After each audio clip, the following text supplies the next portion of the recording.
अमेरिकी राष्ट्रपति Donald Trump ने भारत को खुली धमकी दी है, जब तक भारत ट्रेड डील में झुकेगा नहीं तब तक अमेरिका एक्शन लेता रहेगा।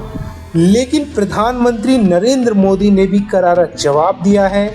मोदी ने साफ कर दिया कि मैं देशवासियों और किसानों की रक्षा के लिए किसी के दबाव में नहीं आने वाला, चाहे मुझे इसकी कोई भी कीमत क्यों ना चुकानी पड़े। हमारे लिए अपने किसानों का हित सर्वोच्च प्राथमिकता है।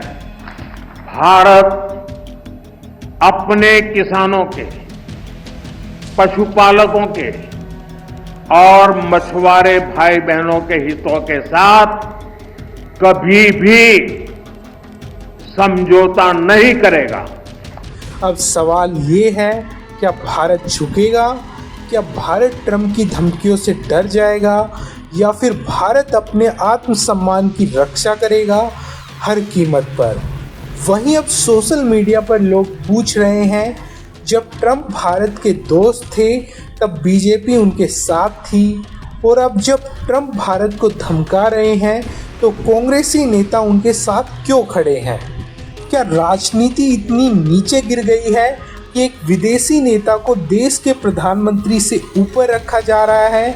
यही नहीं, जब प्रधानमंत्री मोदी देश और किसानों के लिए अमेरिका से भिड़ रहे हैं तो राहुल गांधी और कुछ विपक्षी नेता ट्रंप के समर्थन में खड़े दिखाई दे रहे हैं। लेकिन इस पूरे राजनीतिक खेल में एक नेता ऐसा भी है जिसने देश के हित में बोलने की हिम्मत दिखाई है। नाम है शशि थरूर।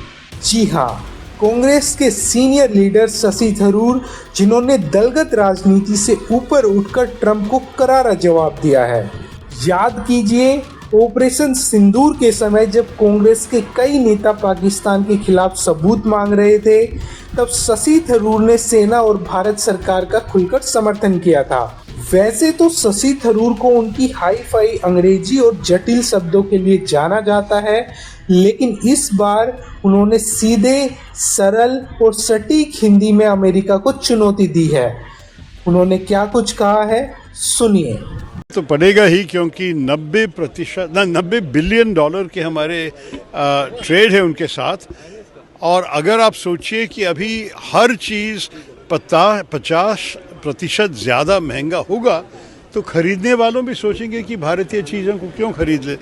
और आप देखिए कि हमारे जो कंपेटिटर्स हैं, जिस देशों से इस किस्म के चीज़ें अमेरिका को भेजा जा रहा है, जैसे कि वियतनाम, इंडोनेशिया, पाकिस्तान, बांग्लादेश भी, चाइना भी हमसे अगर कम है, तो आप सोच लीजिए कि नेचुरली उनके चीज़ों अगर कम महंगे हैं तो भारत की चीज़ बिक नहीं जाएगी अमेरिकन मार्केट में। दूसरी चीज़ जो अन्याय है, ये जो एक्स्ट्रा 25% जो ऐड किया, जो ट्रंप ने कल बताया था, ये है क्योंकि हम रशिया से पेट्रोलियम प्रोडक्ट्स, नेचुरल गैस और ऑयल खरीद रहे हैं, लेकिन चाइना हमसे करीब डबल रशिया से खरीद रहे हैं और उनको 90 दिन दिया गया है, हमें सिर्फ 3 हफ्ते दिया गया है। ये सब मैं अगर सोचूं तो इसमें कुछ दूसरा इशारा है, दूसरा कोई संदेश मिल रहे हैं वॉशिंगटन से, जिसके बारे में हमारी सरकार को समझ के जवाब देना चाहिए। अगर ऐसे वो लोग करेंगे तो हम भी अमेरिकन एक्सपोर्ट्स पे 50% की टैरिफ हमारे तरफ से भी लगाना चाहिए। ये नहीं है कि कोई भी किसी और देश में बैठ के हमको ऐसे धमकी दे सके, ये तो बिल्कुल मानना तैयार नहीं है। और मेरे ख्याल में हर भारतवासी कहेंगे कि इस विषय पे हम सब एक हैं।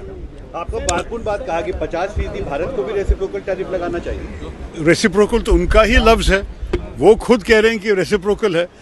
हम जब उनके ऊपर नहीं दे रहे हैं, मेरे ख्याल में हमारे जो टैरिफ्स है जिसके खिलाफ ट्रंप साहब शिकायत कर रहा है, हमारे तो एवरेज टैरिफ्स अमेरिकन गुड्स पे 17% है।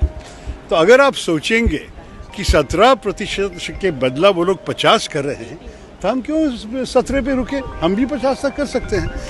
मैं नहीं चाहता हूँ कि हम अननेसेसरी झगड़े में जाए। ये तो एक बहुत अच्छा रिश्ता था और मेरे ख्याल में स्ट्रेटेजिक पार्टनरशिप की बातें भी हुई हैं।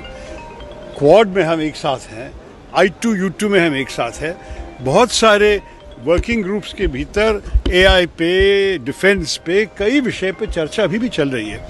तो मैं नहीं चाहूँगा कि सिर्फ ट्रेड पे पूरा रिश्ता को ख़राब कर दे, लेकिन हमारी तरफ से कोई नहीं चाहते हैं कि इस किस्म की बर्बादी हो जाए हमारे रिश्ते में।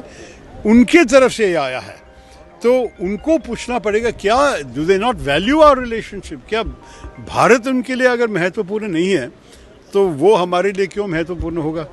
तो ये भी मैं सोचा, हमारे देश के कितने भारतवासी अभी अमेरिकन सिटीजन्स बन गए हैं, उनके भी एक जिम्मेदारी उनकी आवाज़ उठाना। वहाँ तो भी एक डेमोक्रेसी चल रही है कि बोलिए उनके इलेक्टेड प्रतिनिधि को, उनको सेनेटर्स, उनके कांग्रेसमैन को, कि जो सरकार कर रही है भारत के खिलाफ, ये ठीक नहीं है। निकी हेली जो इंडियन ओरिजिन की एक गवर्नर थी, निकी हेली ने भी स्पष्ट कहा है कि आप चाइना के खिलाफ करने के अलावा आप क्यों भारत के साथ के रिश्ता को खराब कर रहे हो? मेरे ख्याल में इसी संदेश सारे इन्फ्लुएंशियल भारतवासी देने चाहिए। ये है मेरे नाम। इंडिया को भी अपना टैरिफ बढ़ा देना चाहिए। क्या आप मानते हैं इंडिया को भी अपना टैरिफ बढ़ा देना चाहिए?